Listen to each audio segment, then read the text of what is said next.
Prenons nos Bibles et regardons de nouveau dans Ésaïe chapitre 40. Mon texte, c'est à partir du verset 9 jusqu'au verset 14. Nous reprenons où nous avons laissé la dernière fois. Mais cette fois-ci, le thème de ce message, c'est « Voici notre Dieu ». Nous trouvons cette expression ici dans le texte que j'ai à prêcher quand la question a été posée concernant le message que Ésaïe devait annoncer. D'abord, le message était que toute chair n'était que comme l'herbe et tout son éclat comme la fleur des champs. L'herbe sèche, la fleur tombe quand le vent de l'Éternel souffle dessus. Donc, c'est le premier point d'un message de l'Évangile que nous avons annoncé, c'est que l'homme n'est rien, si ce n'est la poussière. Cela veut dire donc que si l'homme ou le pécheur doit être sauvé, Dieu seul peut le sauver. Et c'est ça, le verset 9 nous dit, « Monte sur une haute montagne, Sion, pour publier la bonne nouvelle. Élève avec force ta voix, Jérusalem, pour publier la bonne nouvelle. Élève ta voix, ne crains point, dis aux villes de Juda. » Et voilà cette phrase de laquelle je tire le titre de ce message, « Voici votre Dieu », mais nous qui lisons en tant qu'enfants de Dieu, nous pouvons dire, « Voici notre Dieu ». Ici, dans le texte, le verset 9, Sion représente l'Église. Nous savons ça en lisant dans l'Épître aux Hébreux. Sion, là où était placée la ville de Jérusalem, représentait la ville où Dieu avait placé sa gloire dans l'Ancien Testament, mais dans le Nouveau Testament, ça représente son Église, où Christ en est le chef. Et Jérusalem, ce n'est pas Jérusalem terrestre, mais Jérusalem céleste, c'est-à-dire le nombre de ceux que Dieu a élus pour le salut, que l'ancienne ville représentée, que Dieu avait préservée jusqu'au temps de Christ, mais maintenant spirituellement, c'est encore une représentation de l'Église, l'ensemble des élus que Dieu a sauvés par le sang de Christ. Et donc, comme c'est écrit ici dans le verset 9, c'est la bonne nouvelle. 2 fois, c'est répété. Ça, c'est l'Évangile. Le sens du mot « évangile » signifie la bonne nouvelle. Ce n'est pas une bonne nouvelle de dire aux gens que Dieu a déjà fait tout ce qu'il peut faire pour le salut, mais enfin, ça dépend d'eux.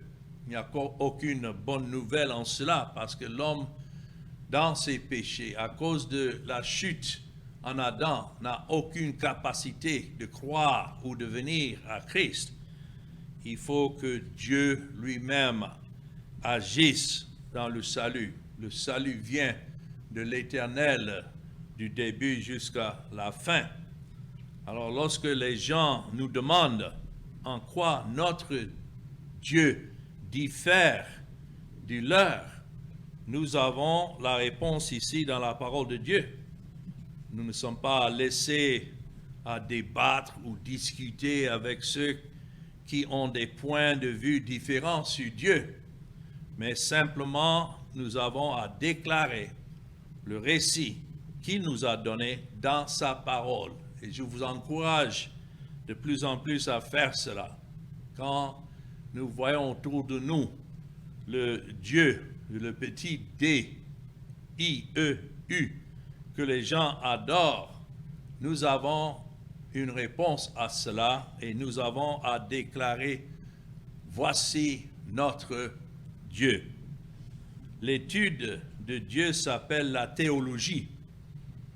Et il y a trop d'interprétations différentes des hommes données à propos de Dieu dans les théologies des hommes, et surtout ce que les gens apprennent dans leurs écoles dites supérieures pour former des prédicateurs. Notre autorité est la parole de Dieu, et notre théologie est ce qu'il a révélé de lui-même à travers les prophètes et les apôtres par l'inspiration de l'Esprit. Et nous ne devons pas chercher d'autres études ailleurs que ce qui est clairement révélé ici par Dieu lui-même dans sa parole. Et ça, c'est une étude de toute une vie. On ne peut pas dire qu'on a déjà étudié la théologie, donc on en a fini. Non, nous avons besoin de continuer à étudier la théologie selon Dieu dans sa parole, pas dans les commentaires des hommes. Et je peux dire que nous ne sortons jamais diplômés. Être disciple, c'est être disciple à jamais. Parce que être disciple signifie être un étudiant de Christ. Et c'est ce que nous sommes. Alors, dans notre texte, je viens de lire le verset 9 et nous allons progresser tout à l'heure dans les autres versets. Mais premièrement, ici, dans le verset 9, nous voyons un appel à contempler Dieu tel qu'il est révélé dans sa parole. Toi qui portes ou apportes de bonnes nouvelles, dans le verset 9, il s'agit là de ceux qui représentaient ces prophètes et ces prédicateurs du jour, montent sur la haute montagne. Alors ici, Ésaïe parle des messages si grands quand il dit la bonne nouvelle ou de bonnes nouvelles, comme c'est écrit dans l'hébreu au pluriel. Et cela doit être répandu largement partout où le Seigneur dirige cette parole.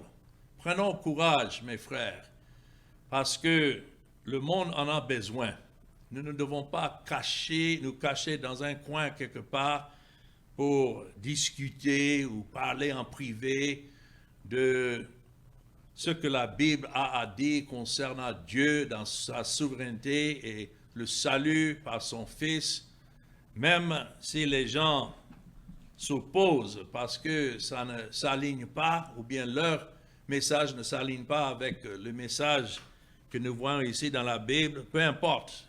Nous avons à prêcher, comme c'était écrit ici, du haut de la montagne et déclarer que le message que nous avons annoncé, c'est « Voici votre Dieu ». En fait, il est le Dieu de tous les êtres humains, mais il est en particulier le Dieu de ses élus. Donc, nous ne devons pas craindre à prêcher ouvertement « Voici votre Dieu », parce que c'est lui qui règne sur ceux qui sont à Christ et ceux qui ne sont pas à Christ. Il n'est pas simplement le Dieu d'un peuple élu, mais il est le Dieu de tout être humain et il en est le juge, il est le créateur et il est aussi celui qui condamnera tous ceux qui ne lui appartiennent pas. Alors, la manière que c'est écrit dans le verset 9, ce n'est pas un message donné par Dieu à avoir un regard en passant. Non, nous sommes appelés à contempler notre Dieu. Quand il dit ici, verset 9, « Voici », ça c'est un mot qui signifie de prendre pause, réfléchir et méditer sur sa personne, son œuvre, qui il est. Et donc c'est une étude. Et une étude, comme je disais, à long terme, pour que chaque fois que nous ouvrions cette parole, nous contemplions qui est ce Dieu et qu'est-ce que ce Dieu fait pour démontrer sa gloire à travers l'histoire, mais aussi à travers le monde. Rappelons-nous que Ésaïe est en train de préparer le peuple de Juda pour une destruction qui devait arriver de la part de Babylone quelques centaines d'années plus tard. Donc il prépare ici les gens pour cette époque qui aujourd'hui s'est réalisée, mais au moment où il a annoncé, c'était encore futur pour ceux qui vivaient à cette époque. Donc le message était de réfléchir sur ce Dieu, surtout le Dieu qui avait déjà emmené en captivité les 10 tribus du Nord et maintenant menacé les tribus qui restaient, les 2 tribus, Juda et Benjamin du Sud. De ne pas prendre ça à la légère, mais de contempler qui est ce Dieu, quel Dieu qui juge les nations. C'est un Dieu souverain, c'est un Dieu saint. Voilà notre Dieu. Et donc, nous avons à contempler ce Dieu-là. Quelle que soit la science humaine, la science de Dieu dépasse toute pensée de l'homme. D'ailleurs, c'est Dieu lui-même qui est à l'origine de toute science, il est à l'origine de toute intelligence, il est à l'origine de toute puissance de l'homme, quelle que soit la science ou la puissance. C'est Dieu qui ordonne toutes choses et tout se déroule selon ce qu'il ordonne.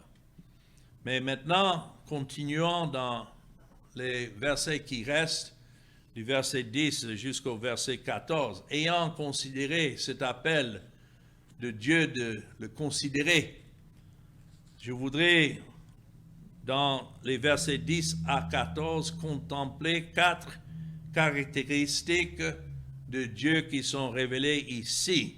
Et si vous voulez prendre note, il serait bien de souligner ces caractéristiques, parce que c'est ça le message que nous avons annoncé. Premièrement, dans le verset 10, notons encore le mot « voici », toujours dans le sens de contempler, réfléchissez. Voici le Seigneur, l'Éternel, vient avec puissance, et de son bras il commande. Voici le salaire est avec lui, et les rétributions le précèdent. Alors, comment est-ce que Dieu se révèle ici? Cette première caractéristique, c'est que voici le Dieu souverain qui vient en jugement. Quand c'est écrit, voici le salaire est avec lui, c'est dans le sens du jugement ici qui était prononcé déjà sur la tribu de Juda et que Dieu allait certainement exercer ce qu'il avait ordonné en jugement. Voici le Seigneur Dieu viendra, ici c'est écrit dans le verset 10, avec son bras qu'il commande, dans le sens d'avoir une main forte pour accomplir, même à travers les nations païennes, accomplir ce que lui-même il avait déjà ordonné. Alors ça, c'est l'aspect de notre Dieu que nous devons contempler. Comment est-ce que Dieu vient? Comment est-ce qu'il juge? Pourquoi il y a certains qui condamnent et pourquoi d'autres ils sauvent? Tout cela provient de sa souveraineté. Et donc, lorsqu'il dit quand il viendra, il viendra avec, comme c'est écrit, le salaire avec lui et les rétributions le précèdent. Il faut savoir que lorsque Christ est venu dans le monde, il est aussi venu avec le salaire que le Père lui avait donné. Quel était son salaire? quelle était sa rémunération? C'était son peuple qu'il est venu sauver. Et donc, il est venu, quand c'est écrit, les rétributions le précèdent, il est venu pour accomplir les jugements de Dieu à leur égard afin qu'ils soient sauvés. Donc ça, c'est un aspect de la souveraineté de Dieu lorsqu'il agit dans le monde. Il y a ceux qu'il est venu sauver, appelés les élus, ou bien le reste, ou bien son peuple. Et certainement, au temps d'Ésaïe et jusqu'à la destruction de Jérusalem pendant une centaine d'années, Dieu avait un reste qu'il est venu sauver, qu'il a placé à part, il a réservé pour lui-même et qui n'était pas condamné avec le reste, comme Lot et sa famille étaient préservés du jugement au temps de Sodome et Gomorrhe, ou Noé et sa famille préservés dans l'arche au moment où Dieu avait détruit le reste du monde. Ainsi, ceux pour qui Christ est venu, c'est pour ceux que Dieu avait ordonné avant la fondation du monde pour que Christ vienne avec un bras fort, son salaire avec lui, et les rétributions qui le précédaient, c'était le jugement qu'il devait subir à cause des péchés de son peuple. Mais dans l'autre sens, Dieu est celui qui est souverain dans le salut, mais aussi dans le jugement. Il vient avec un bras fort et le salaire est avec lui, c'est-à-dire le salaire du péché, c'est la mort. Donc ceux qui n'ont pas Christ comme la rançon doivent eux-mêmes subir cette rétribution. Et Dieu est juste tout en sauvant son peuple, mais tout en condamnant le reste. Alors ça, c'est la première caractéristique de Dieu que nous voyons ici dans le verset 10. Il est le Dieu souverain qui vient en justice pour accomplir sa volonté. Deuxièmement, nous voyons dans le verset 11, il vient comme un berger de son peuple. C'est écrit, verset 11, comme un berger, il paîtra son troupeau, il prendra les agneaux dans ses bras et les portera dans son sein, il conduira les brebis qui allaitaient. Donc, dans le verset 10, nous voyons un Dieu souverain représenté, caractérisé dans sa puissance et son pouvoir d'exercer sa volonté. Mais ici, dans le verset 11, nous voyons un Dieu tendre, un Dieu miséricordieux, un Dieu qui a un peuple décrit ici comme des brebis. Et c'est ceux-là qui sont élus de Dieu, appartiennent à Dieu, et donc c'est Dieu qui s'occupe d'eux. Notons la manière que c'est écrit ici avec tendresse. Et cela doit encourager qui que ce soit qui est un élu de Dieu, que l'Esprit de Dieu a enseigné au sujet de Christ et a révélé Christ dans son cœur. Oh, quel berger nous avons dans le Seigneur Jésus-Christ. Un berger qui nourrit son troupeau. Vous voyez comment c'est écrit là? Comme un berger, il paîtra son troupeau. Voilà un autre aspect de notre Dieu à voir dans son soin affectueux en tant que berger. Et nous savons, arrivé dans le Nouveau Testament, cela s'applique au Seigneur Jésus-Christ qui dit qu'il est le berger de ses brebis et qu'il donne sa vie pour ses brebis. La première chose qu'un berger doit faire pour ses brebis, c'est de les protéger, mais aussi de les nourrir. Et c'est effectivement ce que le Seigneur fait avec son peuple. Il nourrit son peuple, son troupeau, avec sa parole et avec des sous-bergers, ce que nous sommes en tant que prédicateur, il n'y a qu'un seul berger souverain, ça c'est Christ lui-même, et en tant que prédicateur qui suscite, nous ne sommes que des sous-bergers. Gardons-nous de ne pas essayer de nous représenter, nous présenter aux hommes comme si nous sommes le souverain berger. Non, il n'y a qu'un seul, cela revient à Christ, mais nous le servons pour paître son troupeau. Et voilà ce qui est nécessaire pour des brebis. Les brebis ont besoin d'être dirigées vers de bons pâturages et donc déplacées vers un nouveau pâturage lorsqu'ils sont dénudés, ils ont dénudé l'herbe.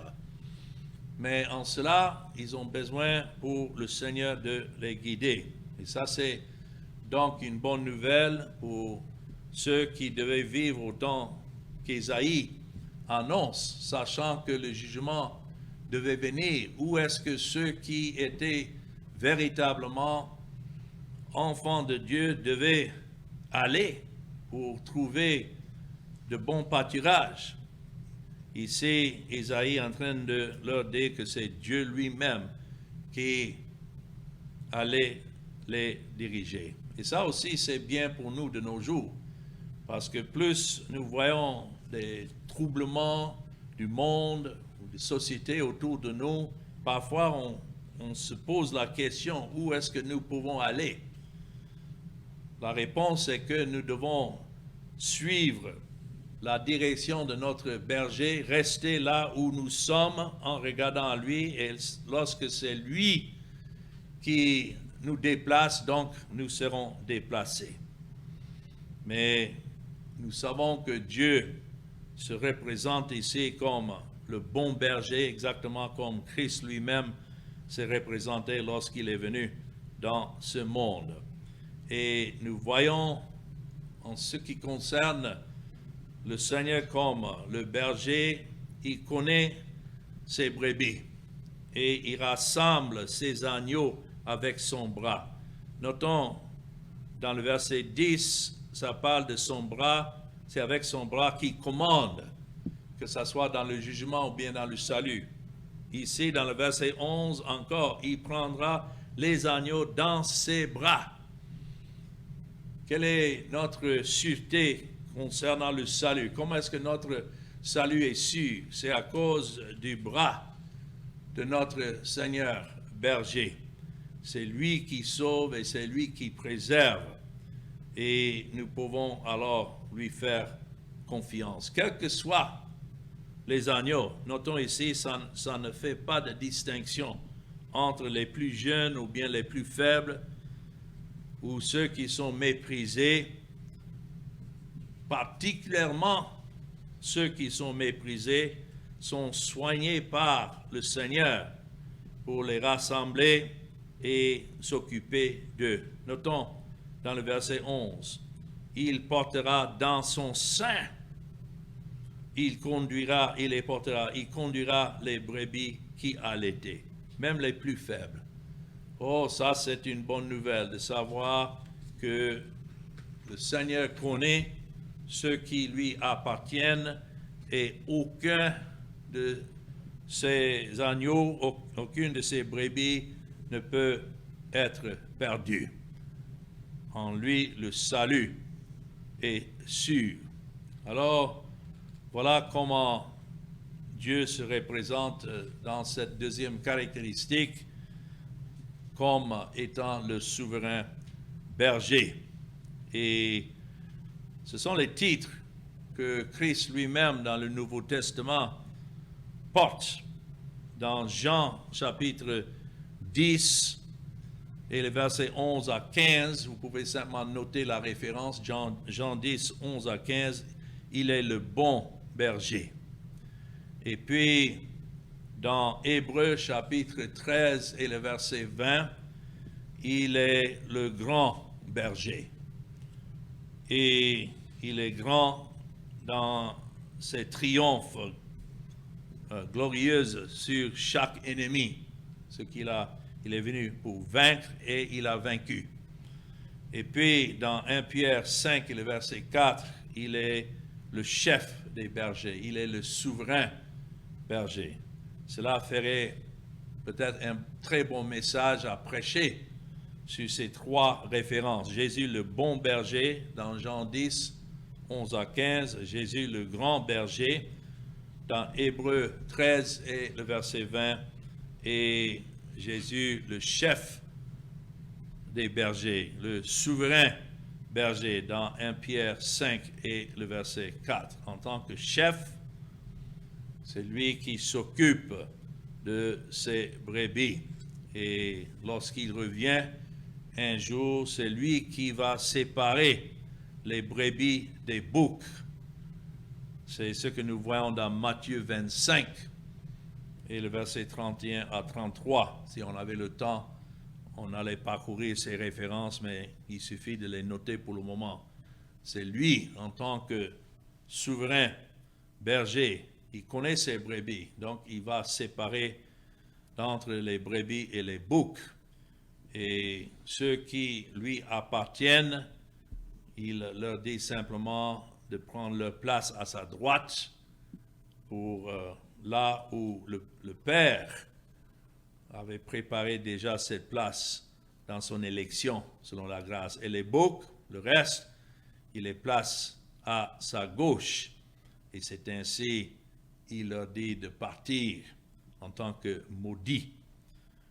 Alors, c'est Dieu qui est ce grand berger à travers son Fils, le Seigneur Jésus-Christ. Mais troisièmement, revenant dans notre texte ici, dans Ésaïe 40, nous voyons cette troisième caractéristique de Dieu, et ici il est représenté comme le Dieu sur toute la création. Notons dans le verset 12, qui a mesuré les eaux dans le creux de sa main, pris les dimensions des cieux avec la paume, et ramassé la poussière de la terre dans un tiers de mesure, qui a pesé les montagnes au crochet et les collines à la balance. Qui a fait cela, si ce n'est ce Dieu souverain? La manière que c'est décrit ici, aucun de nous ne pouvait prendre la mesure de ce monde, mais c'est lui qui mesure toutes choses. Il a mesuré les eaux dans le creux de sa main. Voici un autre aspect de notre Dieu à voir dans son autorité sur toute la création. Notre Dieu est si grand et si dominant sur toute la création qu'il a mesuré les eaux dans le creux de sa main et a mesuré encore le ciel avec un empan. On ne peut même pas décrire cela d'une manière à comprendre, autrement de dire que Dieu est infini. Et même si le monde semble si grand pour nous, ce n'est rien, même surtout en comparaison avec tout l'univers qu'il a créé. Qui sommes-nous? Mais nous avons ici un autre exemple de ce que nous appelons l'anthropomorphisme. Cela veut dire, c'est une manière de parler de Dieu en termes humains, afin que nous puissions partiellement comprendre qu'il est ce qu'il est et il fait ce qu'il fait. Ce n'est pas qu'il a véritablement un corps d'un géant, mais il parle ici surtout dans des termes symboliques pour que nous puissions mieux comprendre. La Bible nous dit que Dieu, le Père, est esprit, donc il n'a pas de corps, sauf dans son Fils, le Seigneur Jésus-Christ, qui est venu prendre un corps pour accomplir la volonté dans le salut de son peuple. Mais nous comprenons ici ce que le Seigneur nous a dit à travers le prophète Isaïe. Dieu est si grand, si dominant sur toute la création que nous devrions être impressionnés par sa puissance et sa gloire.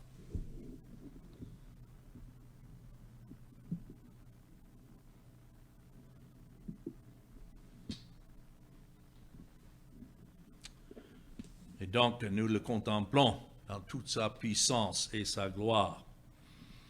Alors, Dieu se représente là comme le Dieu de toute la création. Et pour aller plus loin, Dieu sait à quel point les montagnes sont lourdes. Vous voyez toutes ces descriptions ici. Et il a pesé les montagnes dans une balance. C'est écrit qu'il a pesé les montagnes au crochet et les collines à la balance. Et les collines aussi d'ailleurs. Tout cela, ça nous dépasse, mais ça doit nous rappeler que quel que soit le problème que nous avons à considérer, parfois nos problèmes nous semblent comme des montagnes et des collines impossibles, mais rappelons-nous que c'est Dieu qui crée toutes choses, a créé toutes choses et qui dirige toutes choses. Et entre ses mains, c'est lui qui nous délivre. Et puis, pour terminer, dans les versets 13 à 14, ça c'est la quatrième caractéristique de Dieu. Voici le Dieu de toute sagesse. Il est le Dieu souverain et il est le Dieu de toute création. Il est le Dieu qui est le berger de son peuple, mais aussi ici, nous voyons, il est le Dieu de toute sagesse. C'est écrit, qui a sondé l'esprit de l'Éternel et qui l'a éclairé de ses conseils? Avec qui a-t-il délibéré pour en recevoir de l'instruction? Qui lui a appris le sentier de la justice? Qui lui a enseigné la sagesse et fait connaître le chemin de l'intelligence? Et la réponse est certainement personne. Parce que Dieu ne dépend de personne. Quand les gens prient à leur petit Dieu, comme s'ils ont besoin de l'informer de leur état, tel n'est pas Dieu lui-même.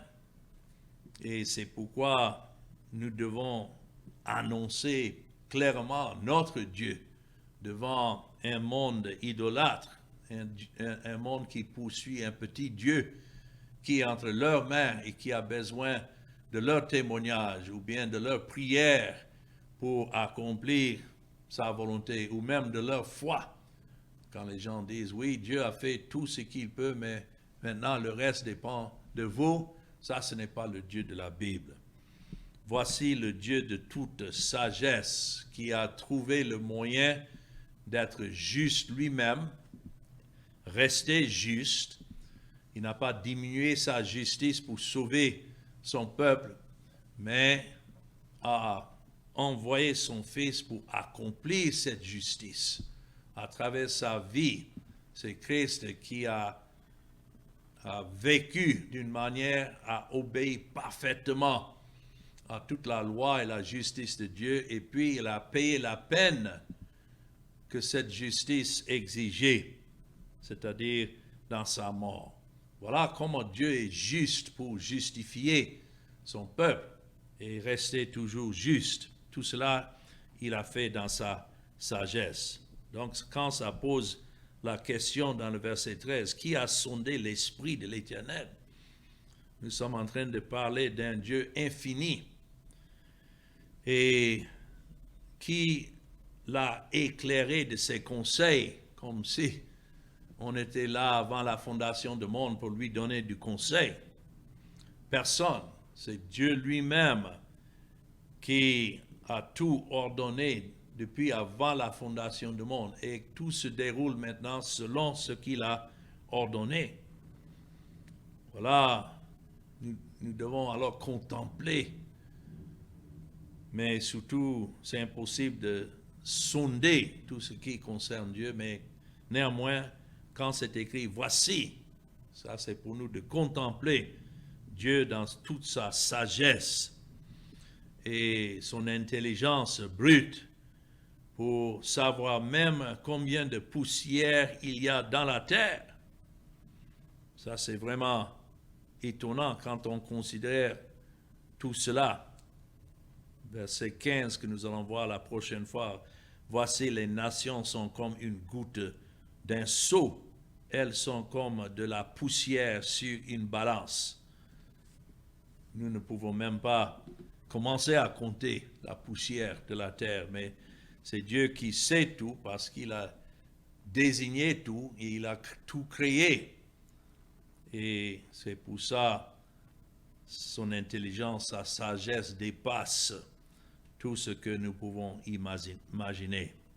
Et puisqu'il est si sage, nous savons que c'est lui qui dirige toutes choses dans sa sagesse. Ce n'est pas lui qui a besoin de nous pour l'enseigner ou pour nous de lui donner du conseil, mais plutôt nous avons besoin de lui qui nous enseigne. Et c'est pourquoi Christ a enseigné à ses disciples à prier: Notre Père qui est aux cieux, que ton nom soit sanctifié et que ta volonté soit faite sur la terre comme au ciel. Cela décrit le fait que tout ce qui se passe sur la terre provient du ciel. Et personne ne peut diriger l'Esprit de Dieu. Il agit en toute sagesse. Et voilà pourquoi nous n'essayons pas de l'influencer par nos prières en disant: mais Dieu, il faut sauver celui-ci ou celui-là. Non, l'Esprit, c'est comme Christ a dit à Nicodème, l'Esprit œuvre où il veut, et comme le vent qui souffle où il veut. Et on entend le bruit, mais on ne sait d'où ça vient ni où ça va. Et c'est ainsi pour tous ceux qui sont nés de l'Esprit. Alors, voilà, nous contemplons Dieu dans toute sa sagesse. Dans Romains chapitre 11, nous allons terminer avec cette référence. C'est de ça que Paul déclare dans Romains chapitre 11 et le verset 34.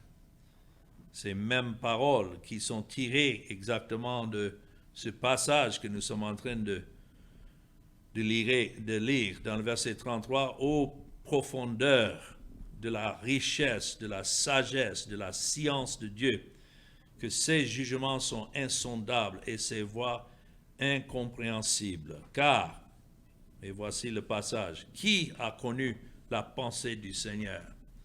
Ici, Isaïe a dit: qui a sondé l'esprit de l'Éternel? Mais c'est la même chose. Qui a été son conseiller? Ici, Isaïe a dit: et qui l'a éclairé de ses conseils? Mais c'est la même chose. Oui, qui lui a donné le premier pour qu'il ait à recevoir en retour? Et le verset 36, donc, c'est de lui, par lui et pour lui que sont toutes choses. À lui la gloire dans tous les siècles. Amen.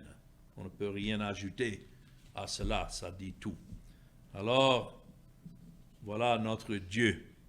Et voilà le Dieu que nous avons annoncé à ceux de notre génération, exactement comme Isaïe l'avait annoncé de sa génération. Oh, quelle bénédiction d'avoir un Dieu souverain et qui dirige toutes choses pour sa gloire. Amen.